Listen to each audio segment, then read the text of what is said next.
All right, let's formally get started for today. Good afternoon and welcome to the seventh and final session of our series, Lessons in Resilience from the Holocaust and Genocide. Today's event will feature stories of resilience, learning from survivors of the Holocaust and the 1994 genocide in Rwanda. For those of you that are joining us for the first time, my name is Ellen Resnick and I'm the Educational Programs and Outreach Manager at Classrooms Without Borders. It has been an honor to host this impactful series in partnership with the remarkable organizations and experts from around the world. Today, we extend our heartfelt gratitude to our partner, the Johannesburg Holocaust and Genocide Center, whose support has been instrumental in making this series possible. As we gather for this final session, we reflect on the powerful narratives we have shared throughout this journey. From stories of unimaginable loss to extraordinary resilience, these lessons resonate deeply, reminding us of the strength of the human spirit in the face of adversity. At Classrooms Without Borders, we are proud to serve as a beacon of experiential learning. Over the past 13 years, we have dedicated ourselves to transforming education, fostering inclusivity, and promoting social justice. In just the past 3 years, we have welcomed over 87,500 participants from 84 countries and 46 United States to our programs. This year alone, we have hosted 61 events with nearly 46,000 registrants. While these numbers tell a story and reach an impact, it is the transformative connections and shared narratives and the personal growth of participants like you that truly define our mission. Today, we are privileged to include in this series Dr. Brown, who will explore testimony excerpts from survivors of the Holocaust and the 1995 genocide in Rwanda. As we begin, I'll remind you that if you'd like to support our mission, I will share the donation in the link for you shortly. Feel free to send any questions during today's session via the chat. We'll do our best to address them all. It is now my great pleasure to introduce our moderator, Tali Nates, who will give a more formal introduction to Dr. Brown. Tali Nates is the founder and director of the Johannesburg Holocaust and Genocide Center and a tireless advocate for Holocaust and genocide education. Born into a family of Holocaust survivors, Tali brings a deeply personal perspective to her work, which touches countless lives. Her extensive contributions to academic discourse, her advocacy for human rights, and her leadership in global initiatives such as the Malmo Forum underscore her unwavering commitment to preserving memory and promoting reconciliation. Among her many accolades is the prestigious Goethe Medal, awarded for her profound impact on shaping narratives of resilience and resistance. And with that, Tali, the floor is yours. Thank you very much, Ellen, and wonderful to be here. And I see some friends. I see Pinchas Guta, our wonderful Holocaust survivor, joining us from Toronto. I see many, many other friends from all around the world, many from South Africa, United States, and more. And this series was a really interesting series that was important to look at resilience, not only of survivors, but resilience through stories from Armenia, from Bosnia, from Rwanda, overcoming the genocide against the Tutsi there, and then, of course, the Holocaust. Last month, we were supposed to have the 8th such contribution. And I do want to honor the memory of a friend, a colleague, someone that I worked very closely with for some years, and that is Professor Paul Lowe, that was supposed to speak to us in October. But few days before he was supposed to speak to us, sadly, he was murdered. And his loss is immense to the study of genocide, the Holocaust, Bosnia-Herzegovina, Srebrenica, and more. And I do want to mention that he is missed. His memorial service was on Friday at the Imperial War Museum in London. And I'm thinking of Paul, of his family, as we are going into this final episode or final event of the series. which is an honor actually to host. It's for us at the Johannesburg Holocaust and Genocide Center, it's an honor to partner with Classroom Without Borders and many other partners, because these are really interesting series. We are hosting amazing people.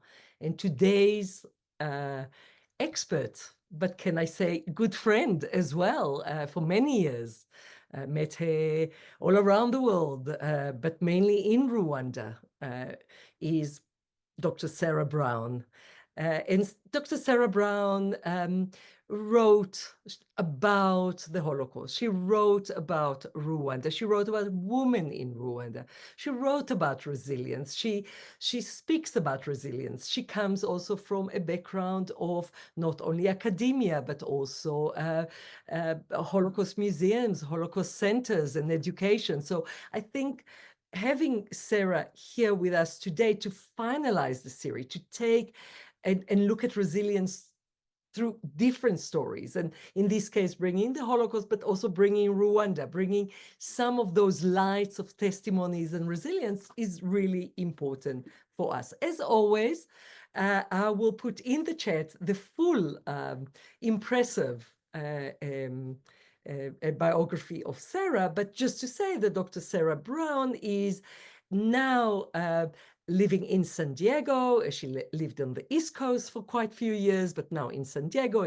She is the regional director of the AJC, the American Jewish Committee in San Diego. And as I said, she is really an expert in comparative genocide studies, studied at the Strassler Center for Holocaust and Genocide Studies, Clark University, and is a former director of CHENG, the Holocaust, Human Rights, and Genocide Education nonprofit organization that we know because we, of course, hosted your the director that followed you, and that is Asya, speaking to us about Armenia the last time.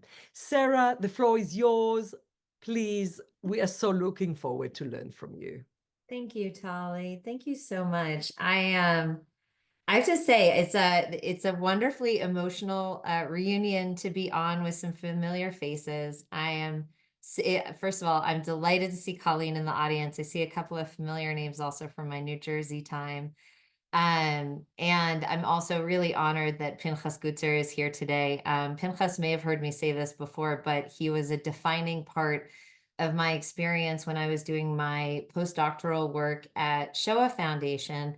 At the time, they were demoing their tremendous non-hologram interactive display of Pinchas. And Pinchas's screen was right near my office. And at the time, I was pregnant with my child, who is now 7. And I will never forget what it was like every day to be greeted by the songs and the words of Pinchas as he interacted with students coming through our space. And I like to think that that is one of the reasons that my son is so musical, is because he grew up hearing Pinchas sing. So I'm really delighted to have you here, Pinchas, in particular. And I'm also really grateful. Thank you to Classrooms Without Borders. Thank you to the Johannesburg Holocaust and Genocide Center. Thank you, Ellen and Jackie, for putting this together. And to my dear friend, Tali, anytime you reach out with an idea to collaborate, just count me in, because I always know it's going to be something that's tremendous, impactful, and it benefits our community in myriad ways. So I'm just really delighted to be here. And for those who are not in the US, please know I'm going to talk a little bit first about Thanksgiving.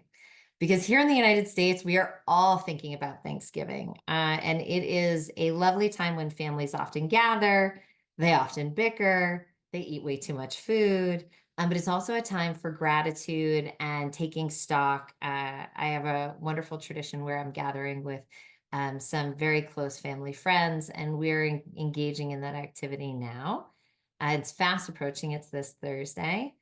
And even as we are celebrating Thanksgiving, even as we are in that, kind of temporally specific time of reflection, I've also been thinking quite a bit about another holiday that's coming up on my family's calendar, and that is the Jewish holiday of Hanukkah.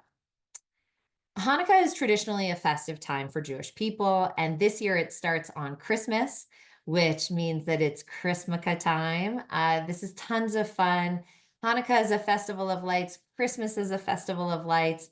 And for us who celebrate Hanukkah, it's also a time to commemorate a moment in history back in 2nd century BC, when the Jewish people overthrew their oppressors and they reclaimed the temple in Jerusalem. The story goes that they found only enough oil to light the menorah for just one night. It takes about 8 days to process and create the oil that was necessary. And the miracle goes that the oil that they only had enough for one night, but it lasted all 8 nights until they were able to process more oil to keep that menorah lit perpetually.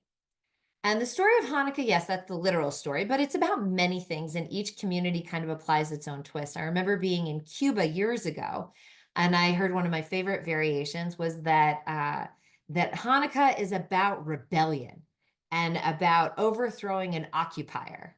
And that when the Jewish community of Havana reached out to Fidel Castro and invited him to partake in the Hanukkah celebrations, this is the spin that they gave to Hanukkah. And he was so riveted by this idea of rebellion and overthrowing the occupier that he joined them for their Hanukkah celebration in Havana. For me this year, as I'm thinking about what Hanukkah means, maybe its most resonant theme for me is resilience. And it has taken on greater meaning this year. Hanukkah is generally a fun and happy time for Jewish people around the globe. It's a time when we bring light out to the world.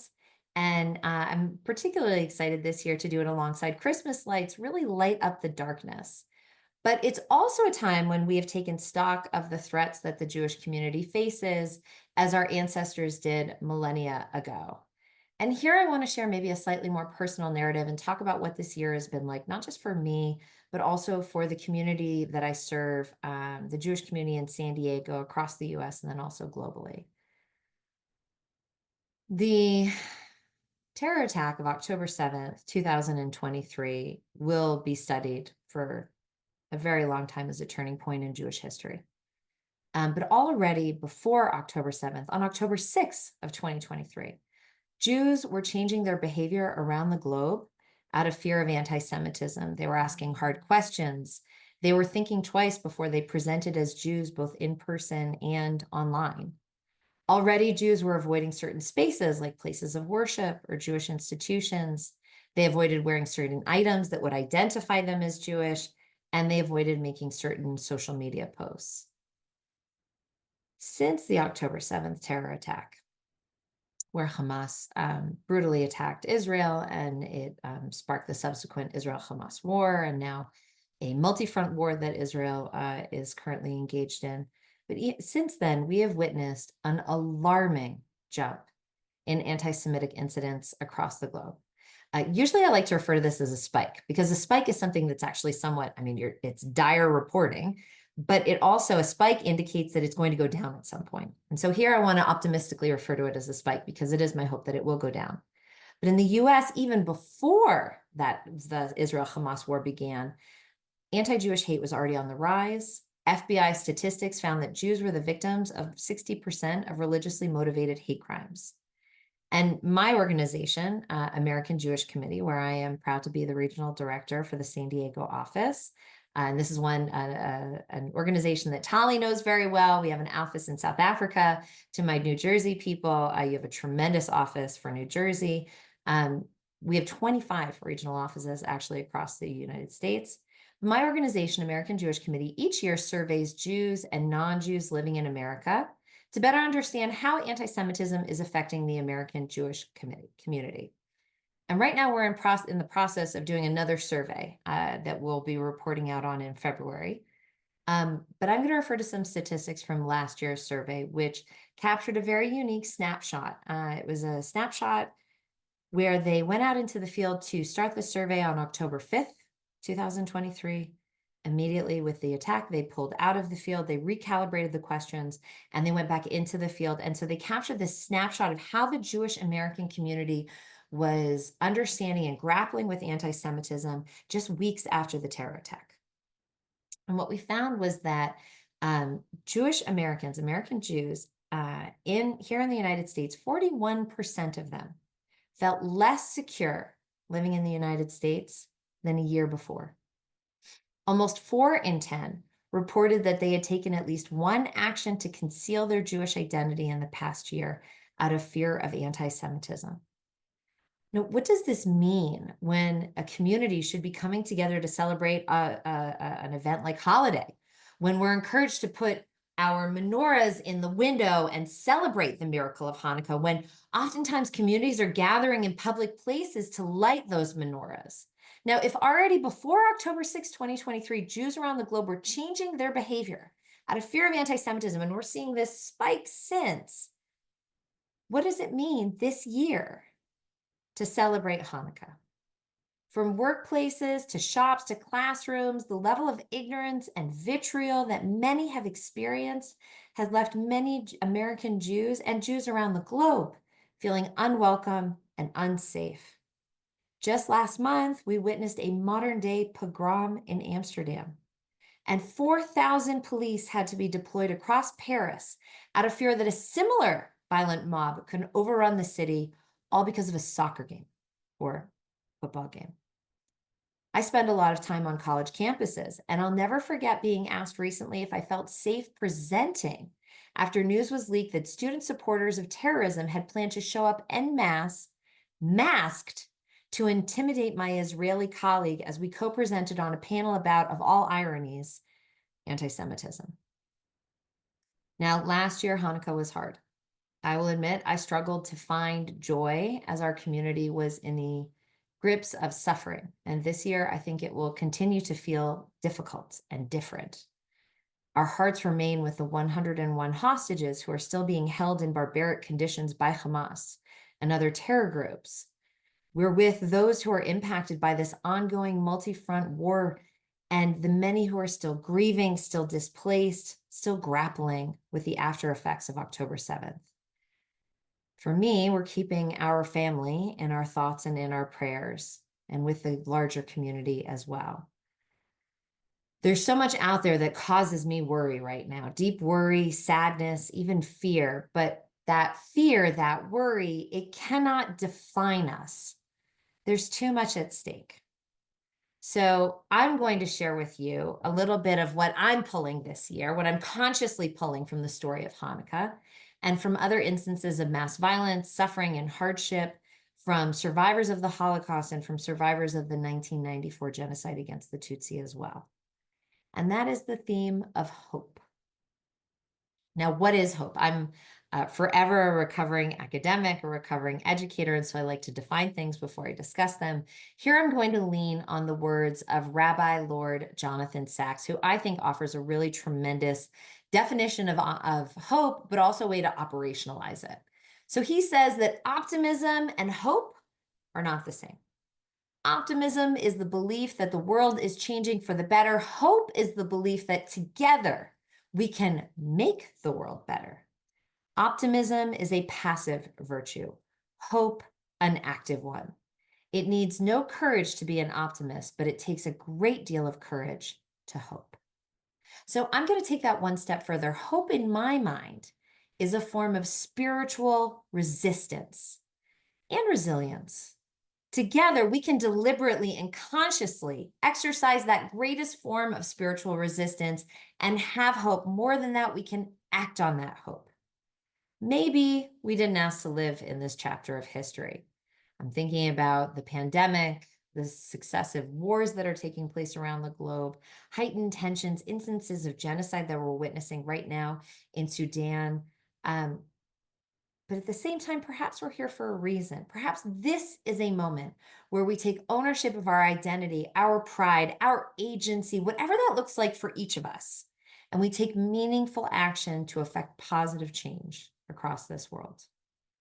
We cannot choose to be bystanders in this moment. To be a bystander is always a choice, and one that my beloved mentor, Yehuda Bauer of blessed memory, rejected. He even added to our existing 10 commandments.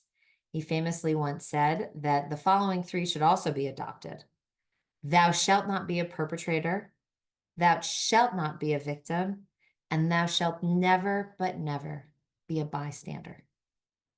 So here we have an opportunity to not be a bystander, but to be an upstander, to stand up, to take action, to take courage from the stories of survivors from the Holocaust and the 1994 genocide against the Tutsi, and find ways using our own unique skill set, our own unique abilities, to be a part of that change that we'd like to see for this world, for our communities, in honor of Hanukkah and beyond. So I think of a few particular people when I am experiencing moments of darkness and I'm looking for light. And I want to share a couple of those. So the first one, when I worry that I'm just one person and what can one person possibly have, like what can one person possibly do? What impact can one person possibly have? I often think of a woman named Wendy. Wendy wore a cross when I met her in her home in southwestern Rwanda. She was a rescuer. When a family came to her and asked for help, she did not hesitate. She explained her rationale in the following way, and here I want to read a little bit of her testimony. She said to me, when the war broke out, at my home, I received a woman, a husband, and their 3 kids. They came to me to rescue them, and I stayed with them in my home for a month and a half. So it was at night when they came. They knocked at my door and told me, we are going to give you a cross. We want you to carry a cross, but we don't know whether you will carry it. Will you accept to hide us? It's like a cross. And I said, yes, I would. I will carry the cross and take full responsibility for you. So I hid them. Wendy gave the family her bedroom, and she shared another room with her children and grandchild. And she was very blunt. She explained the situation to them. She said, if you go on telling anyone, just know that whatever will happen to them, it's going to happen to us. So you have to keep your mouth shut. Her oldest daughter was 24 years old at the time of the genocide, and she helped her mother to hide them. And she fully understood the risk. She said it to me. She said, if I told anybody, they would all of us kill us. So we had to stay quiet. And so they did for 6 weeks. For 6 weeks, the Tutsi family lived in Wendy's bedroom, opening the door only to receive food and water. The challenge was that Wendy was a deeply religious woman and a religious leader in the community, so she had to maintain this facade of normality. She hosted her Hutu neighbors who came regularly for their scheduled Bible studies and prayer. If she canceled it, it might have alerted them that something was unusual. Then one day, the Interahamwe killing militias arrived and surrounded her home. And Wendy was outside of the home. She was in her garden nearby. She was gathering sweet potatoes. And when she heard them, she rushed back to intervene. But just then, as they were about to enter her home, a whistle blew from afar, indicating that someone had been discovered, and the killers ran in that direction, abandoning her home. They never came back, and Wendy and her family never betrayed the family in hiding with them. Now, when I asked Wendy what prompted her to rescue, she actually looked at me almost offended at the question. She told me that her readiness to help was the only possible choice. She's a deeply religious woman, and so she said to me, I do believe that God really had a hand in it. I saw different things, women really searching to kill other people's kids, but instead I embraced them and welcomed them into my home. And her daughter said something quite similar. She said, even Jesus feared. Even Jesus in the last minute got scared, but because of his love, he had to do it. And so it's natural. We had to do this, although we were scared. Other times, I think about this idea of hope and looking and building towards a future and asking myself, I'll be perfectly honest, what are we doing having children in times like these? And in those moments, I think back to the individuals who survived the Holocaust and went on to have families, which in my mind is an act of just such audacious hope, given everything that they had just lived through.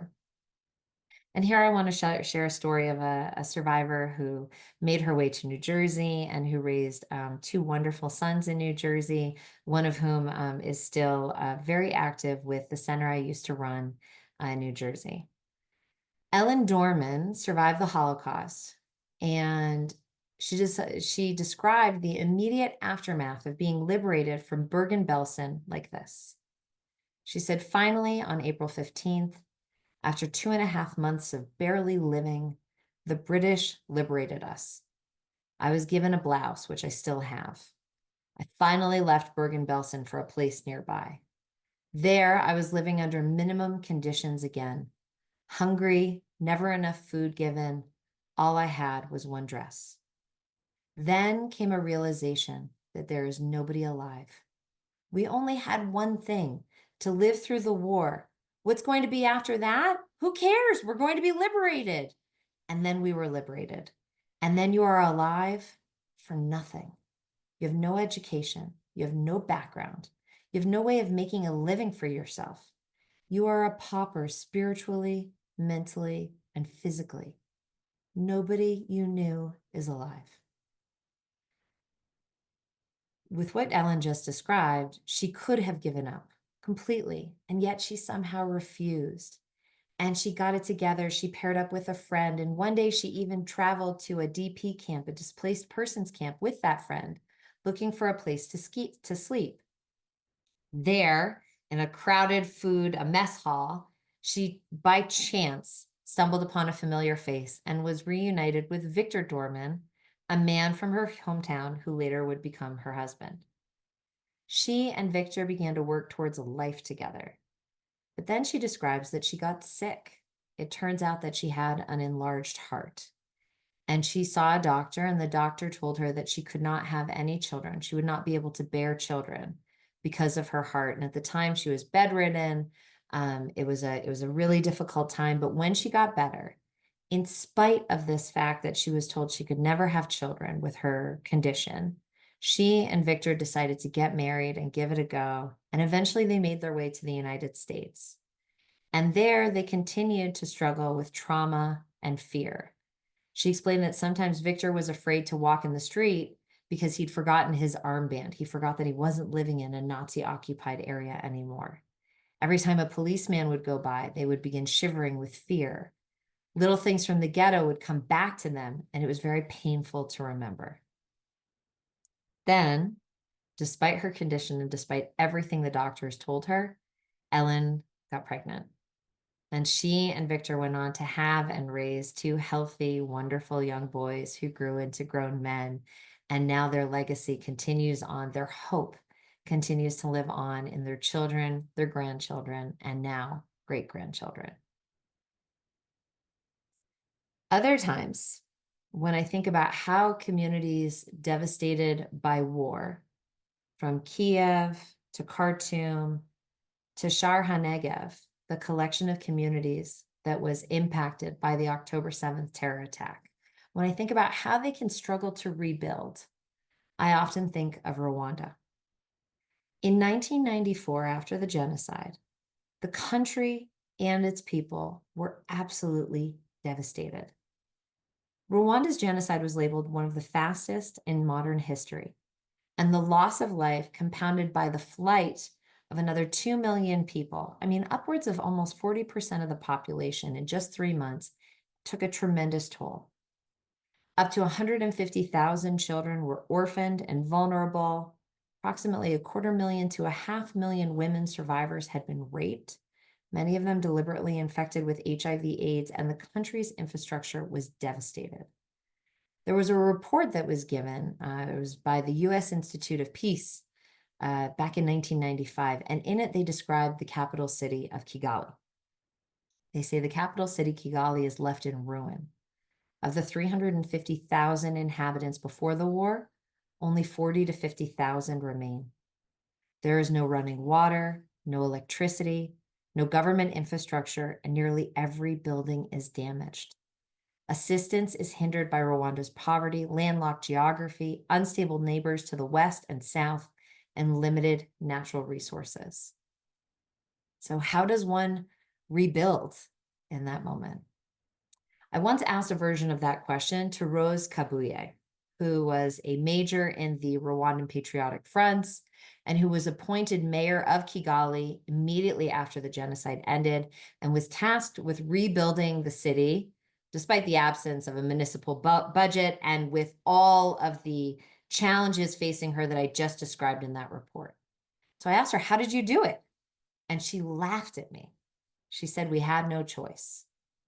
Within the first year, and without money for salaries even, Rose Kabuye put people to work cleaning the city, repairing its infrastructure, and maintaining security, often relying on the World Food Programme's Food for Work initiative, which offered food instead of a salary for survivors and community members who came together and were a part of rebuilding the city.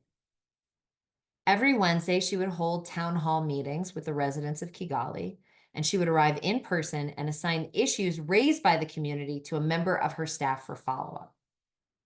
When asked if she ever faced discrimination or resistance, she actually kind of laughed at me. I said, well, you were a woman, it was a deeply misogynist, patriarchal society before the genocide. Of course, so much has changed in Rwanda since, but like back then, women were really viewed as second-class citizens and treated as such by the government.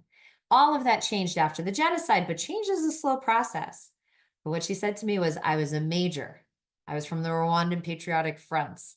I think everybody knew that we were not coming to joke. They knew that we were coming to work. Now, when Kabuye left the mayor's office to serve as a member of parliament, Kigali was a city with a growing economy, a strong security apparatus, functioning roads, a rising skyline, and a sense of hope for the future. So when I start to feel down about the tremendous hurdles that are facing the Sharha-Negev Regional Council right now, I often think of Kigali and the survivors and the people who are dedicated to rebuilding it. And when I receive these updates from the Sharha-Negev community, often showing that same grit and determination, I find inspiration and I realize that eventually they are going to build back. I'm also an educator, and I deeply believe in education, but there are times when I worry that ignorance will prevail. And in those moments, I often think of Isaac. Now, immediately before the pandemic began, Isaac's daughter reached out to me at the center that I was then running to tell me that her father, then aged 94, had finally decided it was time to share his testimony, and they wanted our help to record his testimony. Now, the pandemic interrupted our plans, but 2 years later, I sat down with Isaac.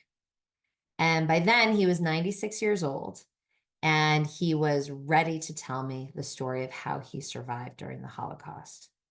And what was interesting is that at our pre-interview meeting, I sat down with him. He was charming, he was witty, he was sharp as a tack, but he was really anxious. And I was honored that he wanted to share his testimony and his experiences, but I did have to ask him, why now? And he did not hesitate with his response. He wanted to tell his story then, nearly 80 years since liberation at the time, and decades after the film director Steven Spielberg founded the Survivors of the Shoah Foundation and began collecting testimonies of tens of thousands of survivors and witnesses to the Holocaust, because he feared for the world. Before then, he had not worried that the world would commit another Holocaust. But in recent years, he'd witnessed rising anti-Semitism, violent acts perpetrated against Jews in his local community and around the world, and he was afraid the world had not learned its lesson so many years before. So he told me his story, and it wasn't easy. We gathered in his kitchen to record his testimony, and he launched right in without pause, probably due to some nerves, and he spoke for more than 2 hours. Towards the end of the interview, I asked Isaac again, why? And also, what do you want to tell the next generation? And here he drilled down on the necessity of education. He said everybody in school should be taught about the Holocaust. I know it's not going to happen in America because this is America, and a lot of schools don't even show it. A lot of people, when I go out and they ask me, what is this? Pointing to the tattoo on his arm. And I say, that's my phone number. They don't know what it is. I have to tell them. People don't know. People have got to be taught about it when they're young, because then they remember. For Isaac, education was central to eliminating ignorance, and he was committed to being a part of the solution. And if he didn't give up hope, how can we? I too find hope in our next generation, and I find hope in education. I realize education is not a magic bullet. Many of my, there's so many amazing educators here today, but we all know that maybe it's not a panacea, but ignorance is power in the hands of anti-Semites and racists. And our community has been grappling with the ever-changing nature of anti-Semitism and where and how it is manifested, especially since October 7th. Words matter. And recently, a number of seemingly innocuous phrases have resurfaced and been adapted as calls for human rights, despite having etymological origins in hate speech, one of which is found in the 1988 founding charter of the Hamas terror group. So I want to share something really quick, a little bit of data, because I also always enjoy looking at surveys and data. One such phrase actually was part of a survey where they went to a sample of college students who sympathized with the chant "From the river to the sea." This is a popular chant that's being used all the time right now. From the river to the sea, Palestine will be free. It's catchy, it rhymes. And if you don't know the origins of it, it sounds like a chant for human rights. So last year, a political scientist at Berkeley had a survey firm poll 250 students.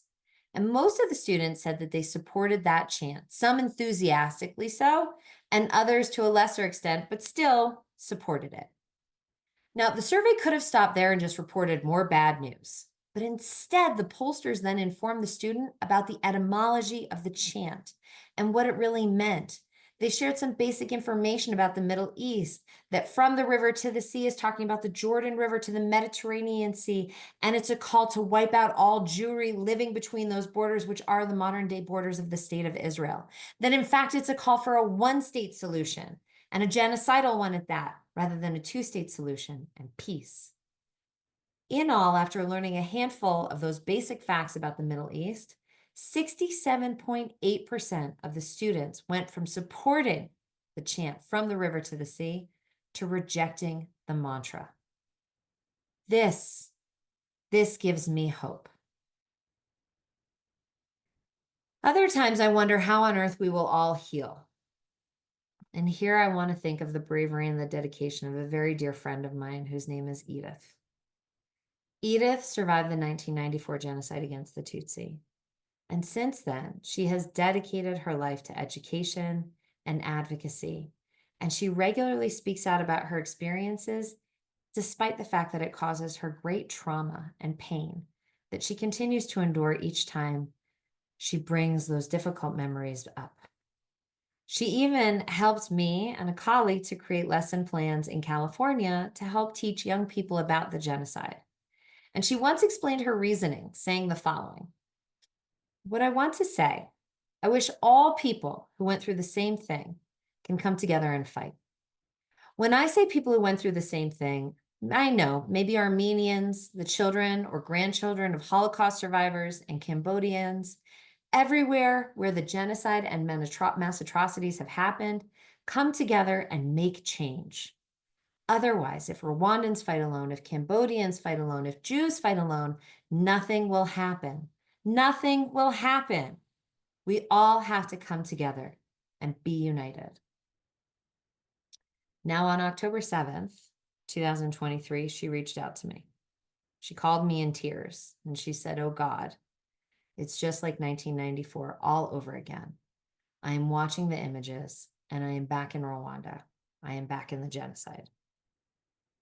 But still, after that, she would regularly check in. She would tell me to have hope. She would share her testimony to show that there's a way forward, there's a way to heal, there's a way to come back together, there's a way to rebuild. Now, I'm getting towards the end of my time with you all, or I want to open it up to questions and conversation. So I'll share with you a running joke about the Jewish holidays. Each one of them follows some variation of "they tried to kill us, we lived, let's eat." And of course, leave it to the Jewish community to joke about things so as dire as that, but I think some of that humor is also part of our resilience. This year, I want to amend the joke for my family and my community, and I want to close by sharing with you my amended version of this. They are trying to kill us. They are trying to erase our people, our culture, our narratives. They are trying to foment and normalize hatred of us. Have hope. Resist their efforts to demoralize and divide us. Advocate, educate, fight back, unite. Be joyous. Find the hope and instill it in others. Because hope, in the candles we light for Hanukkah, in the games we play with our children, in the songs and the food, and our loved ones who light candles all over the world, this is a form of spiritual resistance. This Hanukkah, may we come together and be united and remember that light is greater than darkness and hope is more powerful than despair. So I want to thank you all for joining me today in this conversation, which I hope will ensue. I find hope in having everyone here. And actually, real quick, I'll say one more thing, which is that when times get dark, I often think about the words of someone whom I was honored to know very briefly, be inspired by, a man named Ophir Lipstein. Ophir Lipstein was the mayor of the Shar HaNegev region of Israel along the Gaza border, and he was a visionary. He was a leader, and he never gave up on this idea of peace. I remember standing on a hill overlooking Gaza with him, and he was showing us this span of land in between his kibbutz and Gaza, very short distance. And he pointed out to it and he said, that's where we're going to build the industrial complex.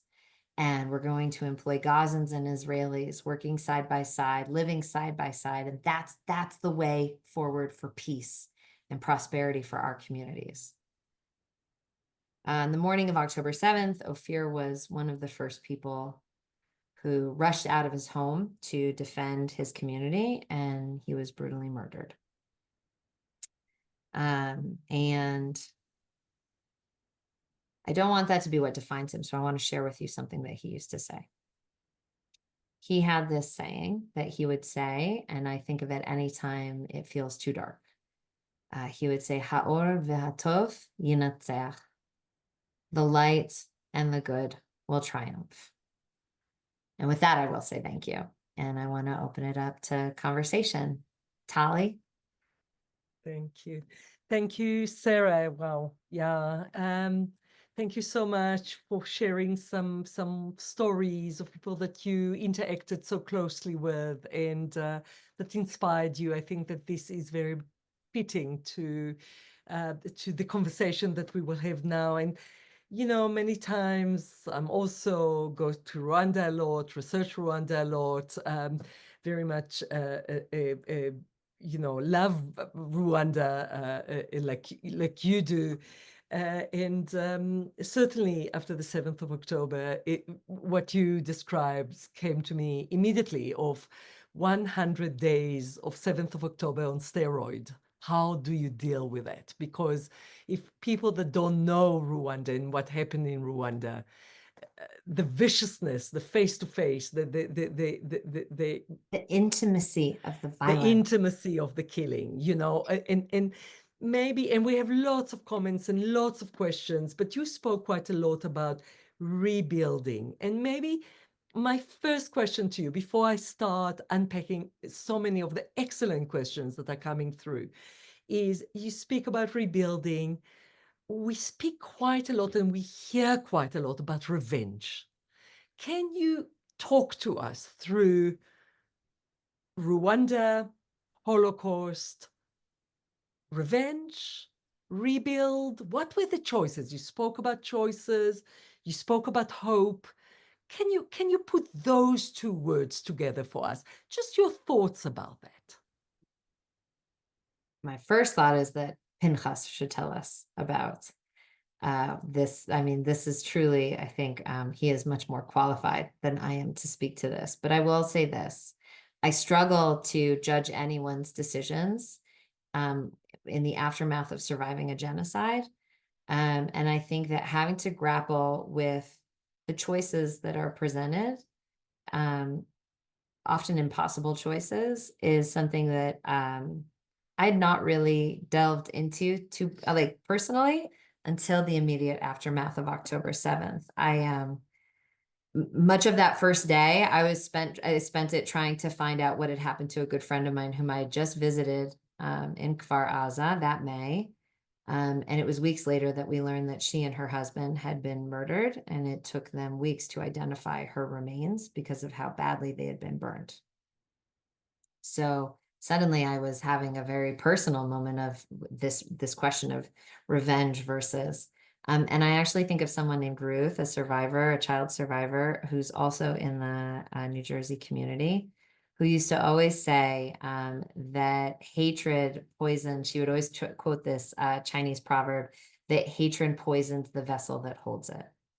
And so having to let go of that hatred, that desire for revenge, I think can be quite healthy and also very hard. I'm also learning that the patterns of grief are not linear. We don't go through each of the steps and then hit check. I cycle back to anger a lot. I cycle back to sometimes feelings of hopelessness and darkness. And that's why I kind of went a personal way with the testimonies that I shared today. I think about many of the survivors I've interacted with, rescuers, people who've played this tremendous role in rebuilding their communities, because I'm also looking to them for a roadmap. I'm looking to them for touch points on how to get through what feels like a daily open wound, with 101 hostages still being held in tunnels in Gaza and not knowing their fate. So I don't know if I have an answer. I think that we have to ideally, hopefully, put our faith in also coming to justice mechanisms and making sure that at some point justice will be had. I think right now we're still so deep in that fight or flight moment. We're still in the midst of what feels like and truly is an existential battle. I don't even know if we can grapple with those big questions yet, or that I'm capable of grappling with them. One thing I will say, though, and that I think is important to differentiate, is that after the Holocaust, most of the survivors were able to leave Europe and did not have to grapple with this idea of living side by side with the perpetrators. In Rwanda, that was not the case. Tali, you and I know this quite well. Like in Rwanda, survivors and perpetrators, many of whom have since served their sentences and come back to their communities, they are literally living in farms, communities, homes, side by side, working together day in, day out. And I think in the absence of choice, they had to find a way forward. They were not able to divide up. Rwanda is a very small country. It's roughly the size of the state of Maryland here in the United States. And there are upwards of more than 10 million people living there. You don't have a choice. You have to live side by side. You have to find a way forward. And so I do wonder if that absence of choice and needing to find a path forward might also offer within it some nuggets of, I don't know, maybe there's a path there with which other communities will find a way forward, grappling with the aftermath of the violence they're experiencing. Absolutely. And I'm thinking in Rwanda today, there is a huge turn into forgiveness and going back to perpetrators, hearing the full sort of story and then releasing yourself from that through a process of forgiveness. So there are many ways, and I do see Pinchas, and I'm thinking about all your stories, Pinchas, about you in Theresienstadt and choices that you had to make. And I will turn to you in the end. I do want to give Sarah few more questions, so you have time to think about it, Pinchas. Just few minutes to maybe share with you your own thoughts about hope, about rebuilding, about how do you carry on, so just preparing you for for sharing with us. But Sarah, it's a very interesting question and a personal question to you. Why did you choose this study of Rwanda, of the Holocaust? I mean, what pulled you to this study? So there's two versions of this, but I guess I'm in a particularly emotionally raw place. And so one version is I was a bad student. I truly was looking for an easy A. And I thought I grew up on the legacy of the Holocaust. It was in my home. From a very young age, I remember interacting with Holocaust survivors when I was a child, and being really blessed to be able to have them in my life. And so I thought it would be an easy A if I took a course called Introduction to Genocide Studies, because in my youthful arrogance, I said, well, the Holocaust already happened. Nothing. We said never again. So this is just going to be an easy A for me, a quick history class. And the first case study that we really studied in depth was Rwanda. And it was devastating for me. I changed my major. And 2 years later, I went to Rwanda for the first time as an intern. And it really did change and shape my life 100%. That is part of it. The other part of it, though, is my grandfather. My grandfather was a kid who grew up playing stickball in the Bronx. He was a particularly gifted athlete. And after he finished high school, he was playing minor league ball for the Yankees. And when Pearl Harbor happened, he went to his father and he asked him for written permission to enlist in the military. And he volunteered himself. He actually was not, he was a few years away from eligibility. He volunteered himself. He left the Yankees and he went and he served in the Coast Guard honorably for 5 years. Funny enough, the Yankees came back later. They tried to recruit him. By then he had a wife. She said, well, how many days of each year would you be on the road? It was a lot.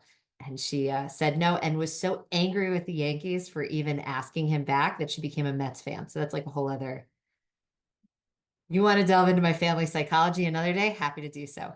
But what really shaped part of this, it wasn't enough to just study the Holocaust. It was not enough to study the genocide in Rwanda. My grandfather had gone out and done something about it. He didn't stand by and wring his hands. He got involved. He got his hands dirty. And I really felt that lesson throughout my childhood. My grandmother was also a social worker.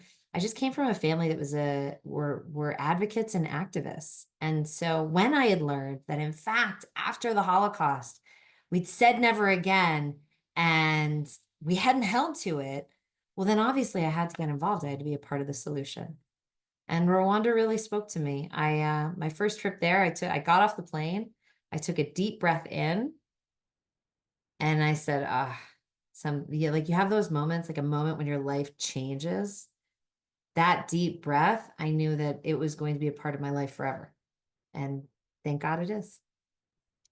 Yeah, beautiful country, beautiful people, and so much to learn from their road in the last 30 years. So thank you for sharing this very personal and just let me go through very good questions here, and maybe if you can look at, you shared with us the story of Wendy, a rescuer, amazing, that the only possible choice for her was to rescue. And there is a question here, how do you maybe explain the difference between those who did rescue, the Wendy's, and the vast majority of us that do not? I know it's a $1 million question. I mean, Yad Vashem is dealing with it. Everyone is dealing with it. But what is your explanation? What is that spark? It's funny you asked that, because I did a whole comparative study on this. So my PhD work, all of my field work, my first book was all about this question of comparing women who rescued with women who perpetrated, and trying to unpack how two women with, seemingly the same demographics, same job, same faith, lived down the road from each other, had relatively similar upbringings. Why did one decide that she was going to risk her life and that of her family in order to rescue, and someone else joined a killing mob and sang songs of praise as someone was drowned in the Nyabarongo River? How does this happen?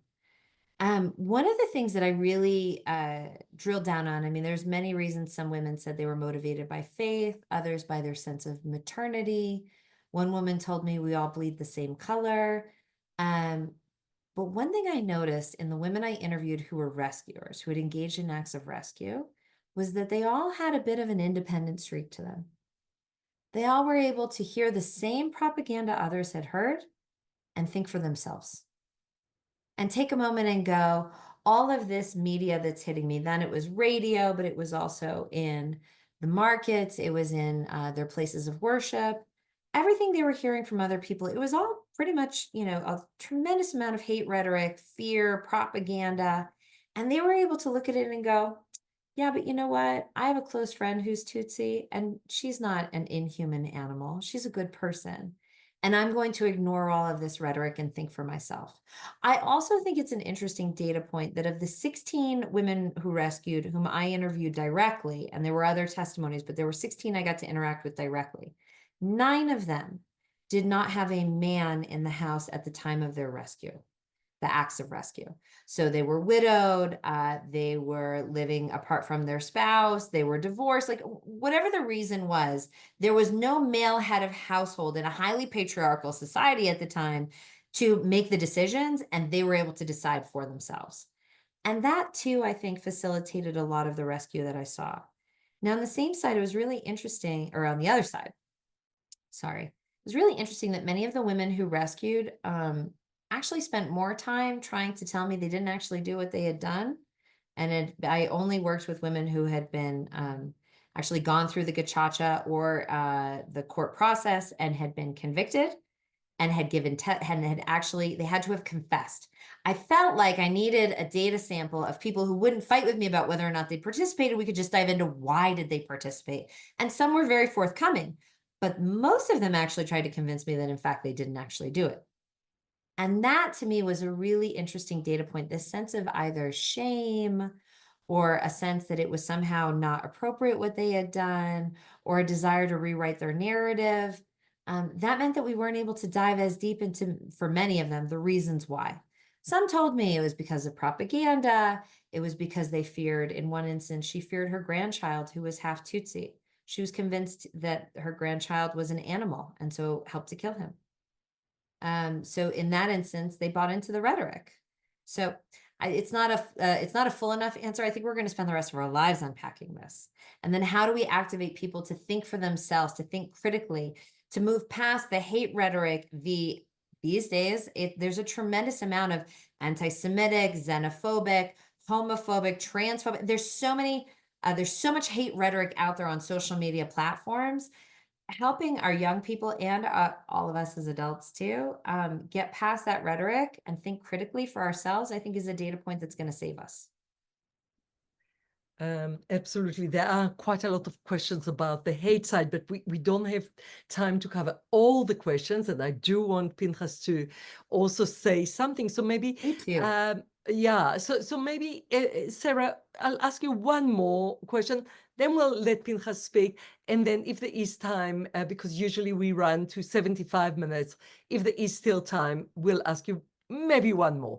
But Okay. one question that is really actually interesting is, in what ways have the shared experiences of Holocaust survivors and Rwandan survivors contributed to the global understanding of trauma, memory, and resilience?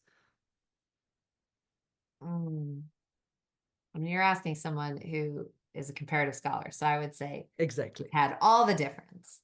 I think of what Edith said, that we all need to come together and fight, unite and fight to be a part of making this world a better place.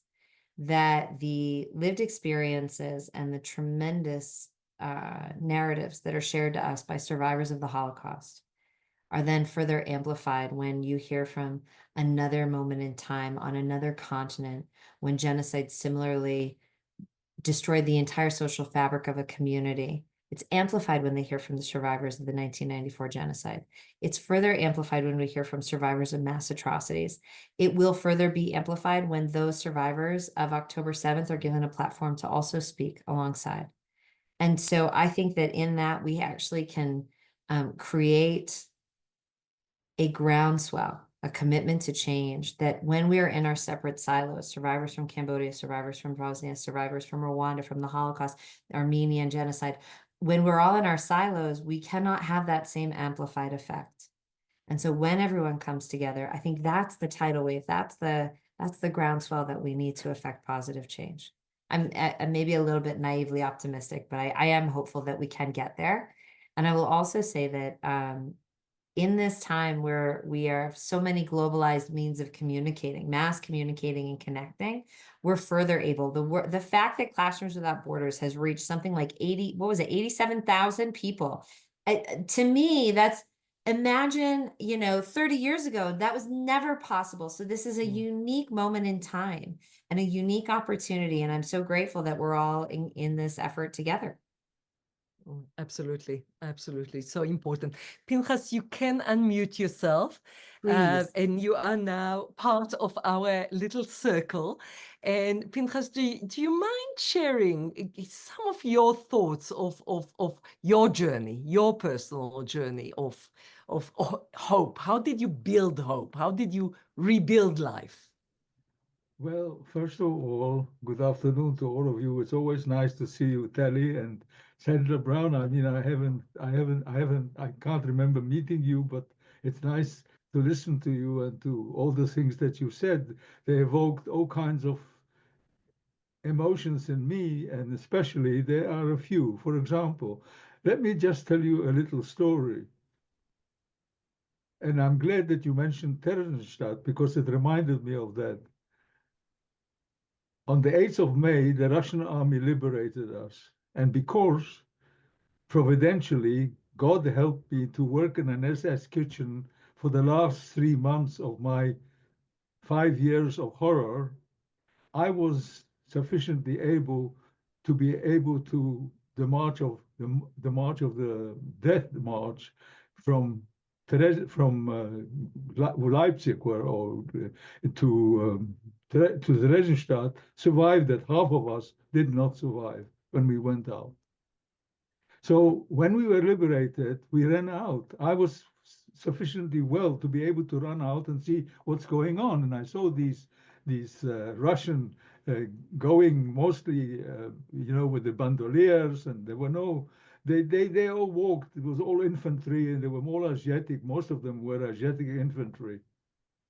And what they were doing is the Czechs were expelling what Hitler, Yamar Shamo, did when he did ethnic cleansing, when he took people from Bosnia, Moravia and Bohemia and chased them out, the Czechs, and resettled them with Germans. Now it was going the other way. And what I saw, was a lot of young people, I mean, women with children and with babies and old men. There weren't too many young Germans because they were all either in the army or whatever.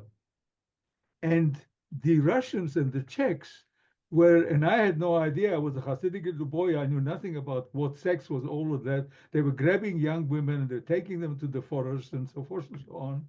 And they were beating them and hitting them. And these people were crying and pushing prams with little babies.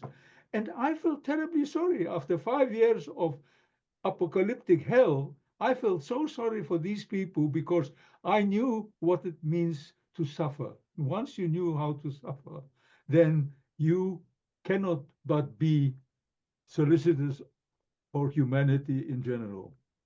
And then I just want to touch on two things that you said in your talk. One of them is about anxiety. Well, let me tell you, Telly knows that I've been speaking all over the world, in Hong Kong and this and everywhere. Wherever you find a place, I've been there and spoken. But before I give my experiences in my speech, I get very anxious. Not for one day, but the day before, the day before that, I get enormously anxious before it. I just gave a big speech to on last week on Monday to a group of lawyers. 70 lawyers were sitting in one boardroom, and then and there was also a Zoom with hundreds of others. And I want to tell you something. Before I actually got to do that, I was very anxious for a few days. Why should I feel so anxious? Why? Because it's always inside you. And because I've got a photographic memory, everything comes up in pictures. So when you speak about something, and I've been involved in reconciliation with the Rwandese in South Africa, and it's been published. And so I know quite a lot of what is going on generally. And when it happened in the 7th of October, and before that, like you said, when anti-Semitism and populism raised its ugly head, this Holocaust survivor started worrying about his great-grandchildren. So, and my grandchildren who grew up here in Canada, they knew nothing about it. They came to ask me, why is this happening now? Because they haven't experienced anything. Multiculturalism in Toronto is something acceptable. You know, when I came here, I mean, I thought it was that you could breathe freedom and just from the air because it was so wonderful. So that's another thing about anxiety. And then the last thing is about vengeance. Uh, and vengeance and something else. You know, the struggle of Holocaust survivors did not happen so much during the time, because during that time, in my case, I put myself in a cocoon and I made myself invisible trying to survive. As you said, survival was the most important thing. But on the 8th of May, I was liberated. Liberated to what? I was 13. I was going on 13, and I was in Dresdenstadt, and I was living in a bunk and so forth and so on. And what about the future? What about what's going to happen to me? How is it going to work out? And I feel that not sufficient education or studies has been done about the life of Holocaust survivors or any survivors of whether Cambodia or Kosovo or any other genocides that happened has been written about it. People always want to hear those terrible things, and I tell them about things that happened afterwards also. I don't only talk about what happened, and I limit as much as possible the horrific things, because it's bad enough that I have to experience it, that I've seen the pictures. I don't have to, 9, 10-year-old youngsters don't need to get all the gory details of the Holocaust, but they need to understand. Like, for example, one of the youngsters, I love youngsters, one of the 9-year-old asked me, have I ever met Hitler? Did I speak to Hitler? I said, no, I didn't meet Hitler, but I will tell you all about it. And they gave me an opportunity to explain to them what Hitler was all about and National Socialism for 10 minutes or something like that. So I feel that we haven't paid enough attention to the life of Holocaust survivors or any survivors of any iniquity post seven. Well, I think it's going to change now. Post 7th, already they are doing some work with the post 7th of October. That I know because I keep in touch with Stephen Smith and I keep in touch generally, so I know what's going on. And so this is different. But as far as Holocaust survivors, I've done an enormous amount of reading of what happened to them. But there's always talk about what happened, but not how it happened later. I went through hell post-war. You can't imagine what happened to me until such time, and it's thank God that I married Dorothy, that she kept me. I mean, Dorothy, we still love each other after 60 odd years. And why? Because we are so close, and she's the one who educated the children when I was struggling to make a living and so forth and so on. And I was struggling with my memories and my all kinds of things. So I really feel, and that I tried to write a book about the future. Unfortunately, I spent a couple of years dictating it to somebody, and I'm not going to mention names, and but I can't write because I don't know how. I've never been to school. I mean, I started working when I was 14 years old because I didn't want to be in an orphanage and live on charity in England. So I wanted to be independent. I was that kind of Michiganer. So from that point of view, I can't write, but I was hoping that that person would be able to do that, but it didn't work out. So I published a book, but there's really foundation, which gives you a synopsis, as you very well know, of what happened, and but nothing really what actually was the reality of living and trying to bring up children and grandchildren and great grandchildren, having that Holocaust inside you. So that's basically the couple of points I wanted to make. And Pinchas, thank you for your willingness to be honest and share with us. We're a small audience. We honor you, and we so appreciate your honesty. And Pinchas, you'll be maybe surprised but happy to know that next year we're starting a series that will exactly do what you are asking us to do, to look at testimonies of the after. How did you live after? What is the resilience of the survivor after? And we will look at the Holocaust, and we will look at Rwanda. Sarah, maybe we invite you again to reflect on those, because I think you are absolutely right. There is a chapter that we did not dedicate enough time to. We're starting to look at it. But this is the important chapter now. So Pinchas, I'm going to write to you because I want you in that new series next year, because you are such a wonderful, wonderful, wise and thoughtful person. And I will write to you. You will hear from me tomorrow. Thank you very much. No, I would be only very happy to. I mean, there is a 4-hour documentary that I did for the Holocaust Center here, and there's quite a lot. It was done by a professor of history at one stage, which he was doing, and there's quite a lot of posts. And she was so interested that instead of doing 2 hours, she did 4 hours of mine. Usually they only do 2 hours. But I will only be too happy to just talk about my experiences, what happened from, the 8th of May 1945 onwards, and not talk about before. Yeah, so thank you very absolutely. And much. maybe we can And I share. was sure that you would get around to it, because knowing you get around to everything.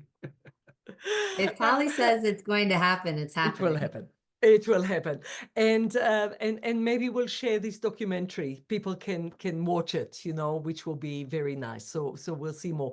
But Sarah, there are many, many other questions for you that I'll send you. You'll see very thoughtful questions, and you'll see how people appreciated, sharing with us your thoughts and your testimonies and some of the connections. Still, people are writing in the chat, which is fantastic. But Pinchas, first of all, thank you to you for being willing to share your reflections. And then Sarah, thank you for a very, very thought-provoking and very important, I think, a session looking at resilience from all sides, including of our lives today and to the future. And thank you. Continue to do the very good work, and certainly we will collaborate again with you and with Pinchas. And with that, I'm handing back to Ellen. Fantastic. And as we close out this final session of Lessons in Resilience from the Holocaust and Genocide, I want to extend my deepest gratitude to all of you, our participants, our expert speakers, and our incredible partners, including Tali Nates and the Johannesburg Holocaust and Genocide Center. Your engagement and support have made this series both impactful and unforgettable. A special thank you to you, Sarah, for your incredible talk today. You wove together the themes of our series with masterful expertise, providing a powerful and inspiring conclusion. And thank you, of course, to Pinchas for your remarkable reflections today. While today marks the end of this journey, it also signals a new beginning. As Tali alluded to, we are thrilled to announce that Tali and I are finalizing an exciting new series set to launch in February of 2025. The details will be coming soon. As we approach this holiday season, I want to extend warm wishes for Thanksgiving, Hanukkah, and Christmas. May these celebrations bring light, gratitude, and meaningful connections with your loved ones. May they inspire hope, renewal, and the strength to continue this vital work of fostering understanding and resilience. Thank you for being part of this journey with us. Stay safe, and we will see you all again soon. Bye, everyone.